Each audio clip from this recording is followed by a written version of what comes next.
हरे कृष्णा। ओम अज्ञान तिमिरांधस्य ज्ञानांजन शलाकया चक्षुरुन्मिलितं येन तस्मै श्री गुरुवे नमः। श्री चैतन्य मनोभीष्टं स्थापितं येन भूतले सुवयं रूपं कदा मह्यं ददाति स्वपदान्तिकम्। मैं घोर अज्ञान के अंधकार में उत्पन्न हुआ था और मेरे गुरु ने अपने ज्ञान रूपी प्रकाश से मेरी आंखें खोल दी। मैं उन गुरु को सादर दंडवत प्रणाम करती हूँ। जगत गुरु श्रील प्रभुपाद की जय, अनंत कोटि वैष्णवों की जय। हरे कृष्णा। हरे कृष्णा। अब तक हमने देखा कि भगवान ने अर्जुन के 2 प्रश्नों के उत्तर दे दिए हैं, जिसमें पहला प्रश्न था कि समाधि या स्थितिधि व्यक्ति के साधारण लक्षण क्या होते हैं, और दूसरा प्रश्न ये था कि वह बोलता कैसे है। तो इस प्रश्न के उत्तर में भगवान ने ये बताया कि वो क्या बोलता है और क्या नहीं बोलता है। यदि आपने पिछले श्लोकों को नहीं देखा है, नहीं सुना है, तो अवश्य देखिए, जिससे इन सभी प्रश्नों का उत्तर आप खूब अच्छी तरह समझ जाएं।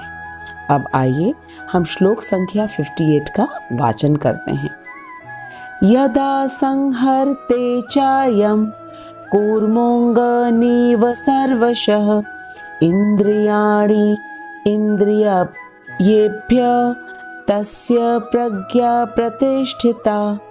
यदा संहर्ते चायं कूर्मोऽङ्गनीव सर्वशः इन्द्रियाणि इन्द्रियेभ्यः तस्य प्रज्ञा प्रतिष्ठिता। इस श्लोक में भगवान हमें अपने इंद्रियों को किस प्रकार नियंत्रण में रखा जाता है वह सिखा रहे हैं। भगवान इस श्लोक में अर्जुन के तीसरे प्रश्न का उत्तर दे रहे हैं कि स्थितिधि व्यक्ति किस प्रकार बैठता है। स्थितिधि किम आसीत। भगवान अर्जुन से कह रहे हैं कि जिस प्रकार कछुआ अपने अंगों को समेटकर अपने खोल के अंदर कर लेता है, जैसे ही उसे किसी प्रकार के खतरा की आशंका होती है, ठीक उसी तरह जो मनुष्य अपनी इंद्रियों को इंद्रिय विषयों से खींच लेता है, वह पूर्ण चेतना में दृढ़ता पूर्वक स्थिर रहता है। Now let's try to understand this श्लोक from Srila Prabhupada's purport. Jagat Guru Srila Prabhupada ki jai.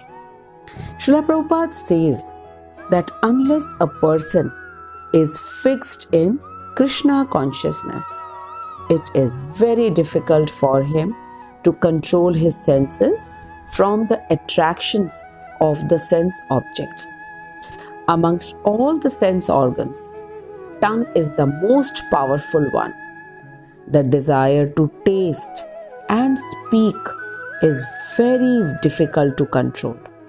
So Srila Prabhupada has specifically given us the do's and the don'ts. By now, I'm sure all of us are aware of the list of don'ts, that is, no meat eating, no gambling, no intoxication, and no illicit relationship. And the list of do's is 16 rounds of chanting of Hare Krishna Mahamantra, reading Bhagavad Gita, Bhagavatam, and taking only Krishna Prasadam, meaning before having anything, we must offer it to Krishna and then have the prasadam. This is Krishna Prasadam. By following these rules, it becomes easy to progress in Krishna consciousness. Srila Prabhupada says that the desires for all the material things is like poisonous snakes, which is very difficult to control. But a person who follows the do's and the don'ts is like the snake charmer who uses the same poisonous snakes according to his own desire. Srila Prabhupada says that there are two categories of people. One is the slave of his senses, and the other one who is the master of his senses. The people who are the slaves of senses are called Godas, and the people who are the master of the senses are called Goswami.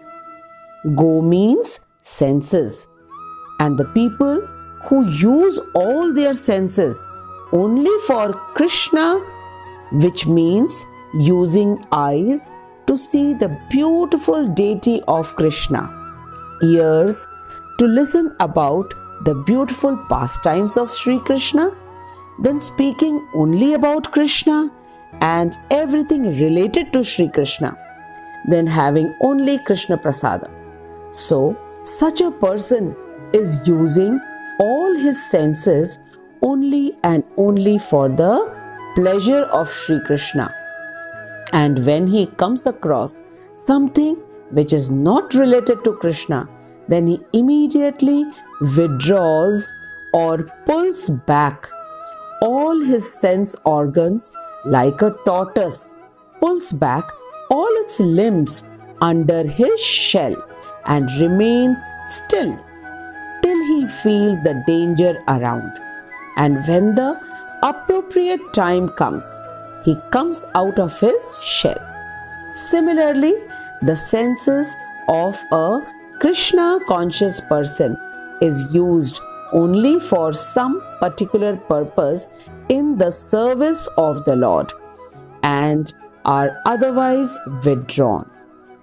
मुझे पूर्ण रूप से विश्वास है कि श्रील प्रभुपाद के इतने सुंदर तात्पर्य से हम सभी खूब अच्छी तरह समझ गए हैं कि इस दुर्लभ मनुष्य जीवन में गोदास से गोस्वामी कैसे बन सकते हैं हम सभी, यदि हम अपनी इंद्रियों को कृष्ण की सेवा में नहीं लगाएंगे तो ये विषैले सर्प की तरह हमें अपने मार्ग से भटकाती रहेंगी और हम गोदास बनकर अपने जीवन का मूल उद्देश्य जो कि कृष्ण भक्ति है, कृष्ण प्राप्ति है, उससे भटक जाएंगे।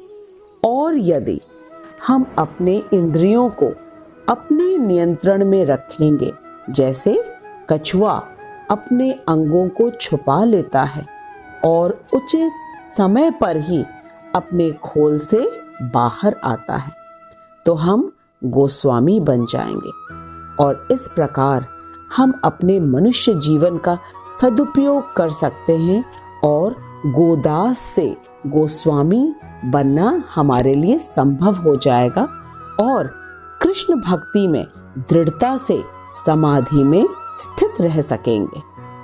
इस श्लोक में हमें भगवान ने कछुए का उदाहरण से बताया है कि हम अपनी इंद्रियों को कब प्रयोग कर सकते हैं और कब नहीं।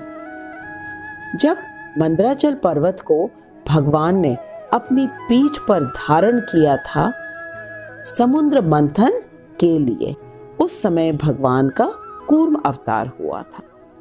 कृष्ण सबसे अच्छे टीचर हैं और हमें एक एक चीज खुद करके बताते हैं और श्रीला प्रभुपाद हमें भगवान की एक एक वचन को बहुत सरलता पूर्वक और यथापूर्वक समझाते हैं। जगत गुरु श्रील प्रभुपाद की जय, अनंत कोटि वैष्णवों की जय। हरि बोल, हरे Krishna. I bow down to Srila Prabhupada for giving us the most secretive knowledge of Bhagavad Gita in such an interesting and understandable manner. I thank all my listeners who take out time to listen to the shlokas of Bhagavad Gita. I request everyone to please write the comments as it encourages me and enhances the understanding of others. Please do write your comments, and in case you have any questions, please do write. I will surely try to answer them. Hari Bol, Hare Krishna. Jagat Guru Srila Prabhupada की जय, अनंत कोटि वैष्णवों की जय। Please do not forget to subscribe, like and share with others. Hare Krishna.